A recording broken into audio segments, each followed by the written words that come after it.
Sin duda, uno de los hombres más famosos en México a lo largo de toda su historia es Francisco Villa. Quizás sea el tercer hombre más famoso después de Cuauhtémoc y después de Benito Juárez.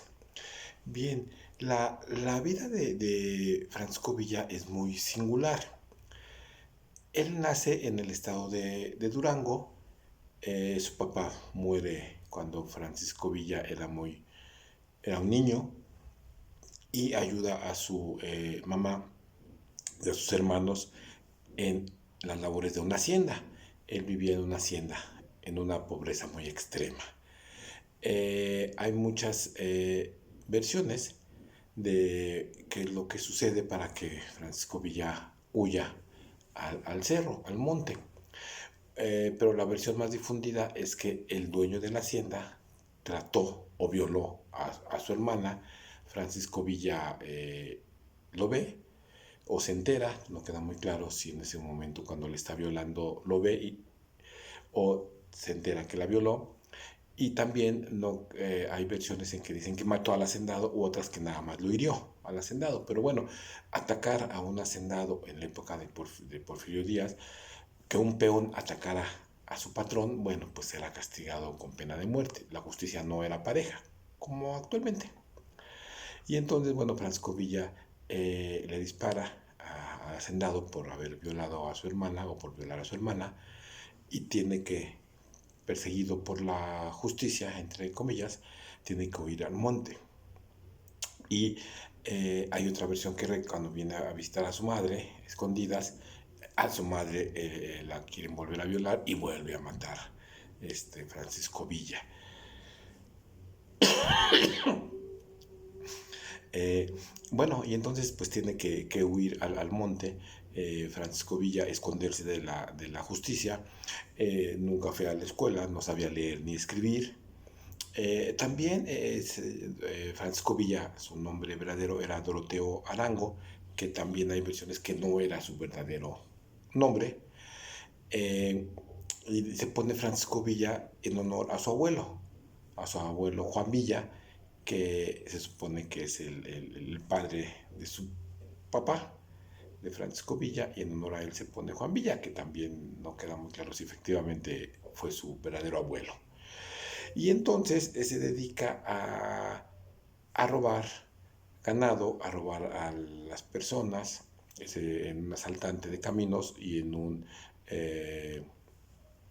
a robar ganado, se dedica Francisco Villa durante varios años. Y cuando empieza la revolución en 1910 ya Francisco Villa era un hombre muy rico, producto de los robos, se había hecho muy rico Francisco Villa. Y bueno, mucho del producto de sus robos pues lo repartía entre la gente más pobre. Y entonces se hizo fama de ser el Robin Hood mexicano, así lo conocían. Y entonces en 1910 inicia la Revolución Mexicana. Francisco Villa ya era rico, había conocido a Abraham González, político mexicano. Una calle de la Ciudad de México lleva su nombre.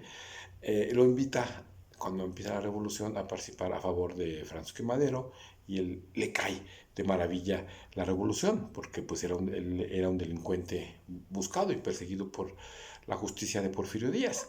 Y entonces cuando derrocan a Porfirio Díaz, bueno, pues a él le cae muy bien que ya no lo persigan. Y él empieza a invitar a la gente que había ayudado para conformar a su ejército, y empieza con un ejército de 100 hombres y llega a tener un ejército de 20,000 hombres. Cuando Francisco y Madero llega a la presidencia, Villa junto con Zapata pues tienen sus dudas de que vaya a cumplir lo prometido.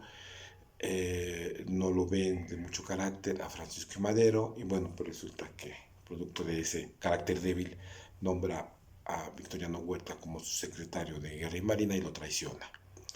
Cuando Victoriano Huerta mata a Madero, pues se levantan los ejércitos de Álvaro Obregón, los ejércitos de Carranza, de Francisco Villa y de Zapata, entre otros. contra eh, Victoriano Huerta. Victoriano Huerta se ve perdido y huye, deja la presidencia y es cuando la toma Venustiano Carranza.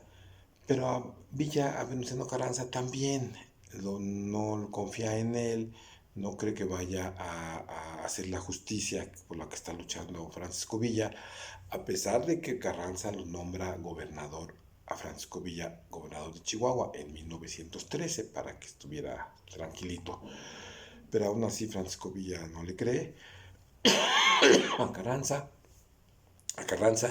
y eh, lo trata de combatir, y entonces Carranza le manda a Francisco Villa a Álvaro Obregón. Álvaro Obregón, que estaba con Carranza, no porque tampoco creyera en Carranza, sino porque quería ser presidente y tenía que estar bien con el actual presidente en ese momento, con Carranza, Álvaro Obregón, y entonces cumple la orden de Carranza de atacar a Francisco Villa.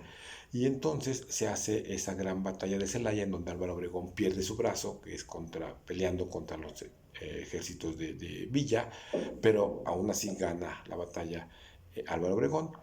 Y a partir de entonces, pues como dice el refrán, la estrella de Francisco Villa empieza a declinar, y de un ejército de 20,000 hombres que tenía y que es derrotado por Álvaro Obregón en la batalla de Celaya, pues empieza a perder varias batallas. Y entonces ya para 1920, cuando matan a Carranza, Álvaro Obregón mata a Carranza, y en la interfase de que asume el poder Álvaro Obregón, se queda Adolfo de la Huerta como presidente interino por unos meses, que es para servir de puente y darle el poder a Álvaro Obregón. Adolfo de la Huerta le ofrece a Villa que se retire, le ofrece una hacienda, le regala una hacienda, y Villa acepta. Eh, cuando llega Álvaro Obregón al poder en 1920, pues no confía todavía mucho en que Villa esté tranquilito. Eh, y Villa, entre que sí quería levantarse contra Álvaro Obregón y no. Hay varios libros de la biografía de Villa, y hay varias películas. Hay una película que se llama Vámonos con Pancho Villa, en donde hay una escena en donde otra vez está Villa tratando de reclutar gente para conformar un ejército e ir contra Álvaro Obregón. Y hay una escena en donde va con uno de sus lugartenientes y le dice, y lo invita otra vez a que se una a su ejército. Y esta persona, este soldado, le dice que no, porque ya tiene esposa e hijos y familia que cuidar, que ya no quiere irse otra vez a pelear. Y entonces Álvaro Villa le dice, a ver, espérame tantito, y va, entra a la casa y mata a su esposa y a sus hijos, y le dice, ya no tienes por qué preocuparte, únete a mi ejército. Es una escena de la película de Vámonos con Pancho Villa. Sanguinario, sí, era sanguinario, por supuesto, Francisco Villa. Y bueno, finalmente Álvaro Obregón en 1923 pues lo manda a matar, ¿no? Para que ya no esté pensando en oponerse a Álvaro Obregón, porque para 1924 Álvaro Obregón quería poner a Plutarco Elías Calles, pero Adolfo de la Huerta quería también ser candidato y estaba pensando en sublevarse si no llegaba a la presidencia, y entre otros había invitado a Francisco Villa que lo apoyara, y por eso Álvaro Obregón pues decide matar a Francisco Villa para que no tuviera más tentaciones. Y así es como termina la vida de Francisco Villa. La reflexión aquí es que cómo una persona tan ignorante, no sabía ni leer ni escribir posteriormente, bueno, hay la versión de que sí aprendió a leer y escribir, fuera gobernador de Chihuahua. Había nacido en Durango, pero fue gobernador de Chihuahua, no necesariamente donde nace es gobernador. En la Ciudad de México ya tuvimos a un eh, dirigente que no era de la Ciudad de México, sino de Tabasco. Bueno, en fin, fue como una persona tan ignorante pudo llegar a ser gobernador. Y además, bueno, pues entre las cosas que hizo siendo gobernador de Chihuahua, Francisco Villa fue estimular la construcción y creación de escuelas, por ejemplo. Eh, Pudo tener también a su cargo a un ejército de cerca de 20,000 hombres y lo dirigían y lo idolatraban a Francisco Villa, hasta que empezó a perder con Álvaro Obregón. Como una persona con esas características y tan sanguinaria además como Francisco Villa, bueno, pudo hacer todo eso y pudo ser uno de los hombres históricos de México. Álvaro Obregón y Plutarco Elías Calles, que si eran gente preparada, pues lo despreciaban a Francisco Villa y temían que llegara a ser presidente. Y bueno, Francisco Villa quizá pudo haber llegado a ser presidente.